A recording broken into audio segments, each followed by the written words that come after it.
Hello students, welcome to EPG Pathshala. I am Professor Ipshita Bansal from BPS Women's University, Sonipat, Haryana.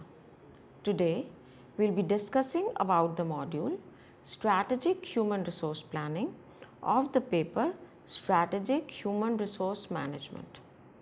After completing this module, the students will be able to comprehend the objectives and benefits of human resource strategizing, explain the link between an organization's strategy and its human resource plan, and gain an appreciation for the need of succession planning. Strategic human resource planning starts with human resource strategy, which is solely dependent on the strategic goals and long-term objectives of the organization. Human resource strategy cannot avoid the bigger goal of the organization. Hence, HR strategy needs to be consistent, integrated, correlative grid of guidelines and protocol for administrating and developing human resources. The nascent phase of the human resource management game plan is the personnel outlining. The next most important task for managing human resources is designing the appropriate work systems and developing the other functional HR activities. The HR activities like staffing, training, supervision, charting the holistic professional graph, staff separation, labor relation, and union management are divided and should flow from human resource planning process. Moreover, HR planning cannot be reactive in nature, it has to be proactive. Personnel outlining is a proactive progression which aids organizations to certify the fact that it owns the accurate count of qualified staff at the correct time and venue, competent enough to successfully deliver the completion of jobs at hand, which help the organization to accomplish its mission. Personnel outlining makes assumptions for future and considers all the possible scenarios of the future from one extreme to another. In the given uncertain business environment, an effective HR planning is a complex task for the contemporary organizations. Assumptions involved are related to external environment like economy status, technology, innovation, competition, regulations, as well as internal operations and resources. To make an effective HR planning, these assumptions need to be flexible because if in any event or circumstance in business does not hold as per the anticipated plan, then following the prior or existing plan becomes very difficult. However, if organizations are able to align the strategic goals with HR planning, it gives competitive advantage to the organizations. To absorb the external environmental shocks, organizations need to be flexible in their approach. To accommodate flexibility in the strategic planning, top management and decision makers need to clarify and write all the assumptions. Strategic planning cannot be successful if the assumptions are wrong. Therefore, the top management needs to clarify and communicate all the assumptions and beliefs down the line to implement all the strategic planning process in the most effective way. Human resource intellection. It is not about the number of hiring, firing, and transfers or retirement cases. It includes human capital development, their effective deployment, an assurance of right person and job fit, and right person and organization fit. Personal outlining is a means of future forecasting coupled with anticipation to decide exact flow of skill into the foundation, interior and exterior of an establishment. Strategic plan guides an organization successfully meeting its goals. Organizations develop strategic plans to decide the future plans disregarding the size of the establishment. Moreover, critical personnel outlining needs to become very significant from costing perspective because it helps to understand various costs involved like recruitment cost, training cost as well as opportunity cost with respect to the operating budget of organization. HR planning is affected by external as well as internal factors. External factors include availability of skilled workforce in the labor market and the economy of the country, while the internal factors include promotion, demotion, transfers, exits and retirements. Employees move from junior level to middle level and middle level managers move to senior levels. So, we need to understand the human resources movement. As we can see on the left hand side of the pyramid at the bottom, at the junior positions there is hiring from external environment, and also we see that there are losses, that is people being in the junior position itself they leave the organization, but some of the people move up in the middle positions through promotions, and also there are fresh entries in the middle level positions from hiring through external environment. In the same manner, in the middle level positions there are certain losses due to people leaving the organizations or due to retirement, but some of the people who are in the middle level positions they move up to senior level positions through promotions. Also there are hiring from external environment at senior level positions also, and also there are losses as we can see in the cases that many CEOs of the companies who are hired from outside also leave the organization after some time.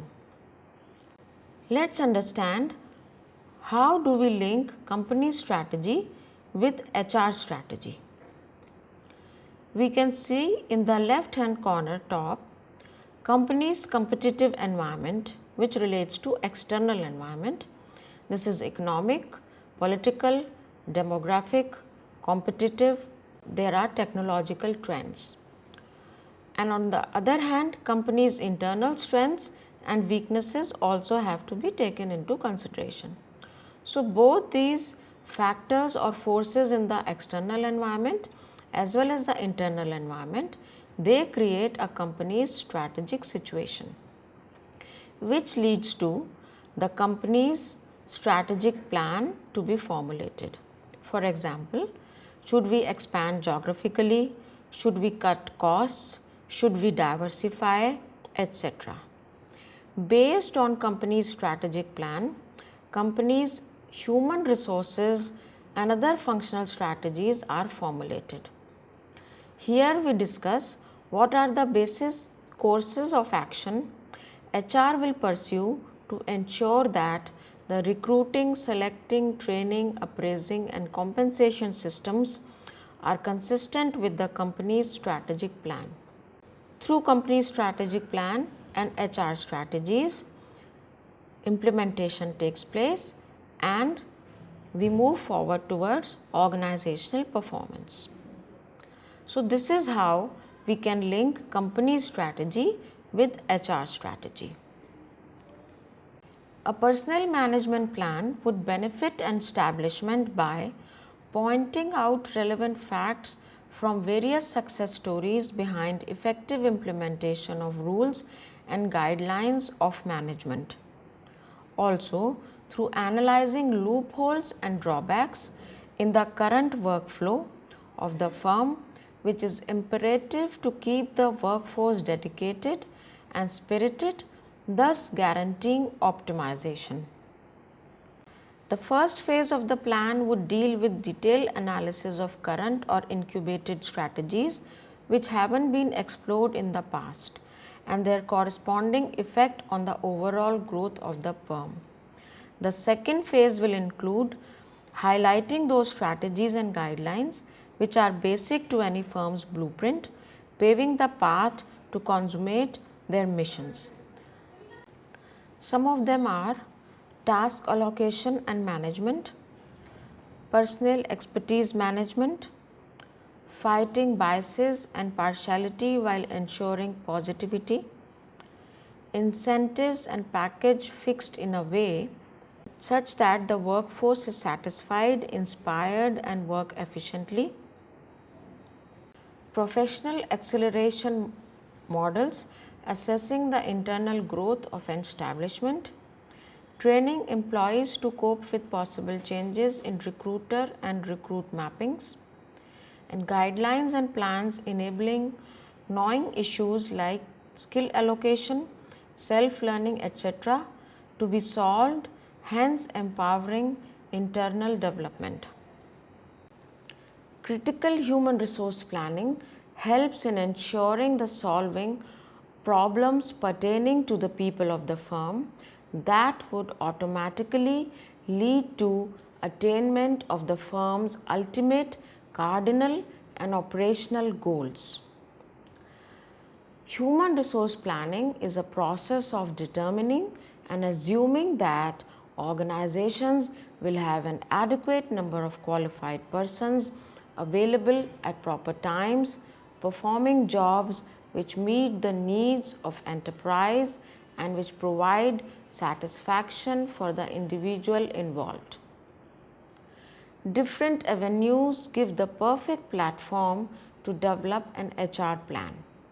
An important intra-management step could spark a contemporary HR strategy like redefining exercise, a business leveling, joint venture and partnerships. An outside element could also initiate a new HR plan. Example, recruiting more women. Surprisingly, sometimes a wave of bad news could provide as an opportunity for the birth of a strategy, like a business group venturing into education sector to ensure continued supply of human resources in view of future predictions of lack of availability of specific skills. The personnel supervisor needs to make sure that the HR plans are in sync with the ultimate goals and missions of the establishment. Prominently, it needs to be ensured that there is a universal acceptance of the policy within the establishment. For this, the supervisor needs to have specific roles.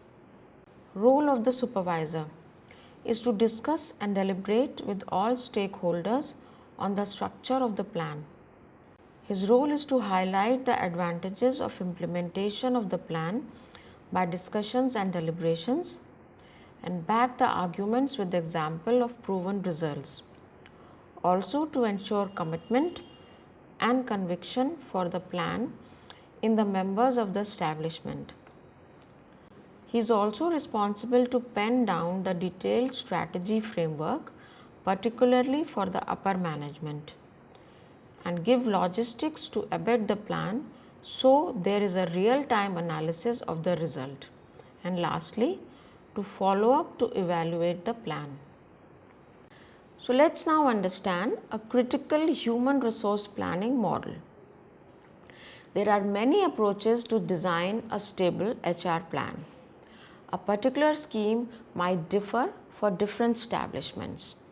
Despite this, an exemplary route pointing in the direction of an HR planning organization framework is broadly defined below. This route basically points out 6 steps to build an outstanding HR plan, of which first 3 are strategizing steps and the last 3 are implementation steps.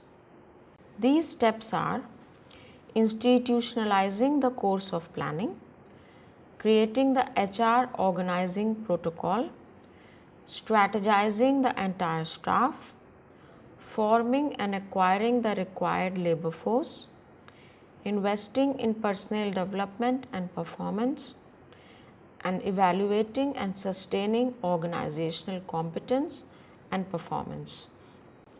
Organizations should identify the direction they want to plan to flow into and the expected result. Generally, this can be achieved with some form of critical planning. The age-old route of planning is a methodical, top-down, employee-centric. If it is implemented properly, it acts right during modifications in external factors can be quantified. In the case when external factors change patterns significantly, the route towards critical planning modulates considerably. First, the strategizing becomes deft, which implies tweaking in plans happen more randomly and are governed by situations rather than on set timelines. Second, the strategizing is more ardent and aggressive.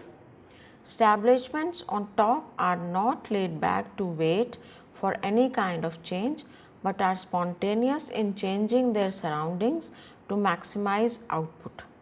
Third, the strategizing is not necessarily top-down.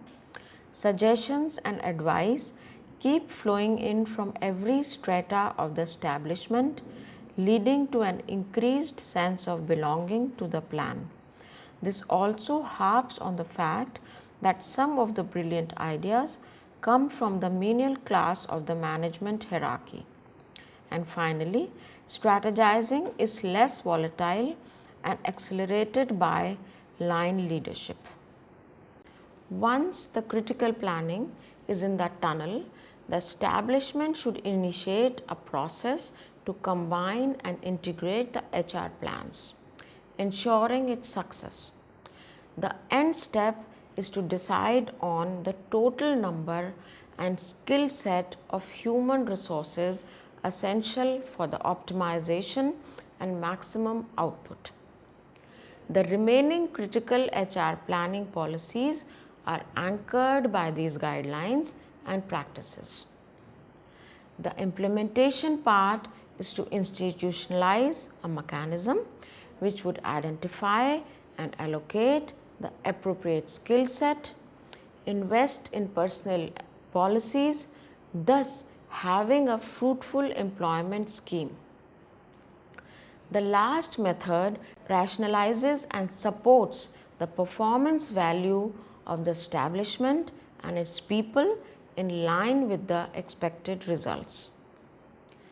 Taking into consideration the strategizing system mentioned beforehand, the particular parts of the critical HR planning are discussed in a detailed fashion. Parts of the critical HR planning. First, defining the planning direction. Second, approximating the total workforce. Third, generating the required human resources. Fourth, investing in personnel development and performance. And fifth, analyzing and sustaining organizational competence and performance.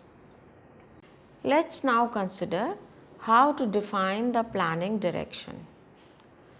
The company's utmost goal is in the core of any HR plan. And if you intend on getting the firm and the human resources in sync, an important question needs to be addressed. Can your organization's internal capability deliver the organization's business goals. Numerous establishments exemplify their human resource as their niche. Top-notch companies continually invest in developing and sustaining new personnel, management policies in order to maintain the standard of their workforce. Also, they provide lucrative benefits, incentives, skill trainings, self-learning programs, and various others, helping in getting desired organizational results. They fuse the HR strategies such that the workforce is kept satisfied and happy, which aggregates into the accomplishment of the leader's ultimate goal.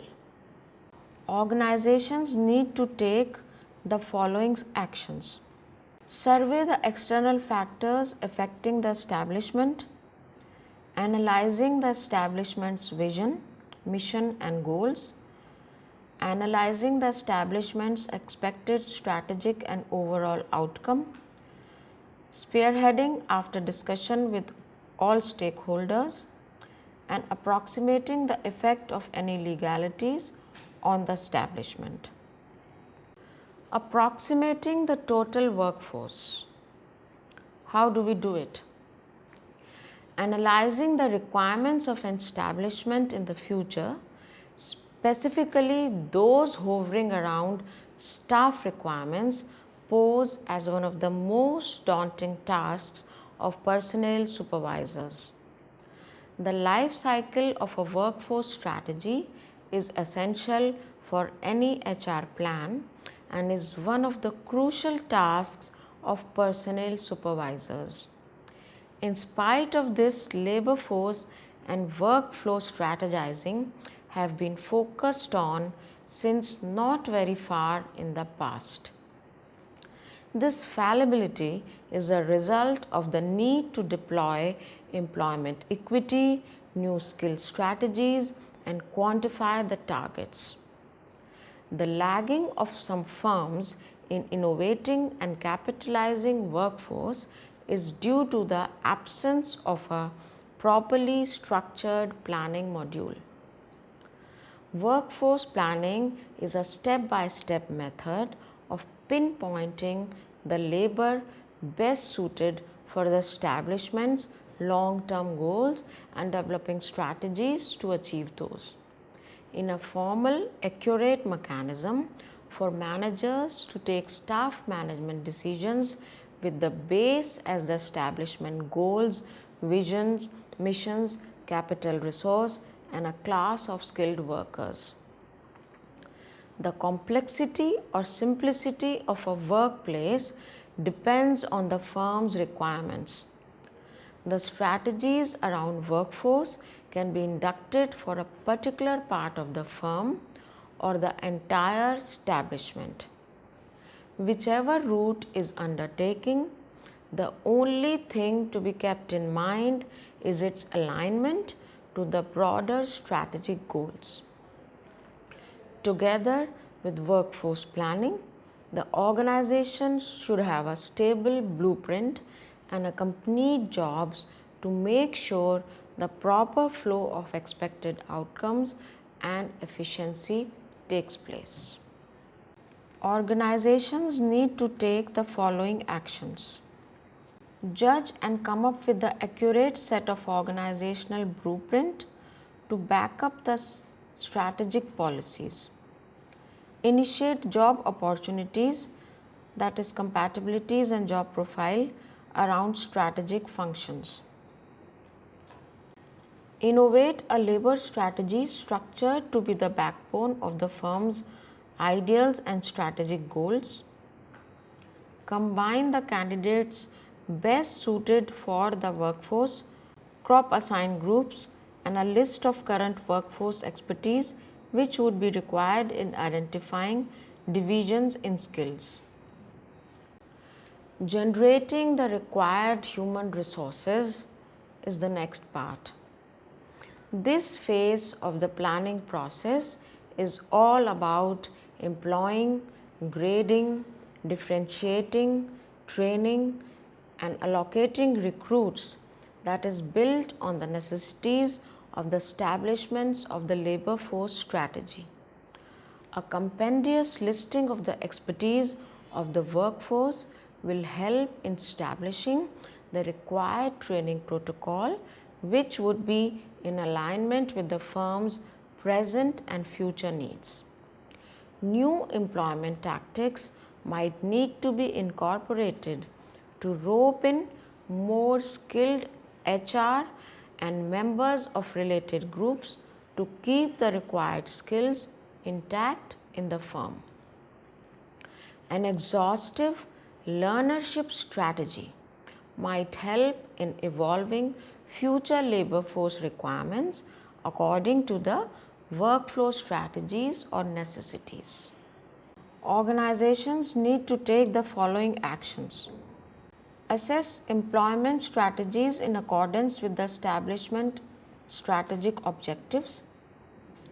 Evolve and incorporate an enriching office space job flow strategy with a detailed analysis of the coaching requirements.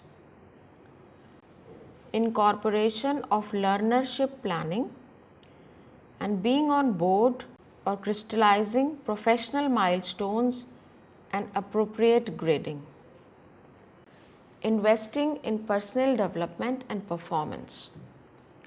Classical way to charter the professional graph, managing promotions and arrears, compensation justifications, and staff evolution should be paraphrased and envisioned in accordance to the goals and results as broadcasted in the personnel planning, workforce planning, and other strategies of the firms.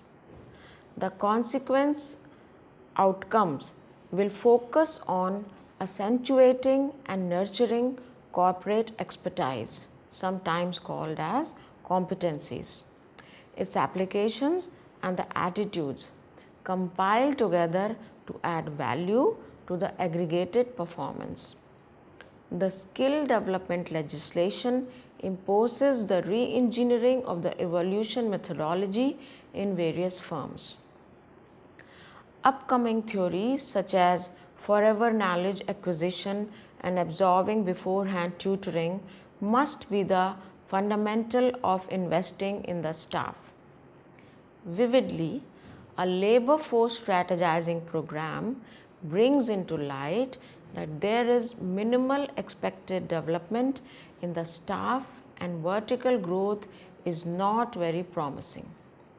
The policies followed by companies focusing on upscaling would be very different from companies focusing on self-sustenance. It is imperative that at grassroots level, specifically for the senior management, the workforce complies with the present task requirement and is equipped with the plausible skill set. This inculcates team spirit and the ability to work in harmony with fellow colleagues. Incentives as a result of performance and substantial contribution to the establishment are the basis of reward strategies. This is essential to keep employees inspired and agile. The components could be a mixture of base pay, bonuses, profit sharing, share options, and a plethora of apt benefits dependent on the economic scene and structure, also the firm's capability to render the payment. Organizations need to take following actions. Organizations need to analyze and implement policies, guidelines, and schemes in respect of professional paving, remuneration, self-learning and training of recruits, reward management, that is compensation and benefits, promotions and job allocations, and classifications. Let's now talk about analyzing and sustaining organizational competence and performance. Some establishments are capable of quantifying the results of various inflows and initiatives in them. Unfortunately, there is not a mechanism available to exactly measure the contribution of human capital in the overall results, and more essentially, the effective result of changes in guidelines and policies in their contributions. Putting in mechanisms to quantify results, highlighting benchmarks of accomplishments, and incorporating theories like balanced scorecard would clarify the result of the critical HR plan in quantifiable terms. Continuous feedback of the strategy would help in refining the personnel cardinal planning itself. Organizations need to take the following actions: analyzing the establishment's environment and culture, incorporate succession strategizing, analyzing the personnel planning scheme with the help of a measuring scheme, example balanced scorecard, and envisioning and modifying HR strategy depending on current scenario. Benefits of strategic HR planning.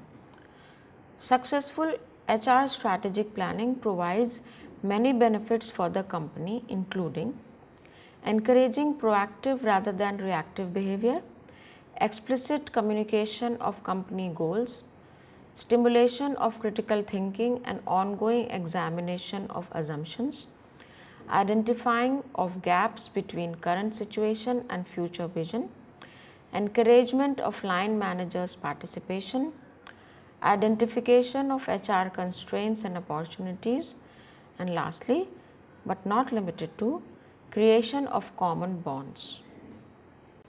So students, let's now summarize what we have understood in this module. It is a known fact that personnel management plans must be evolved to be the backbone of an establishment's success path.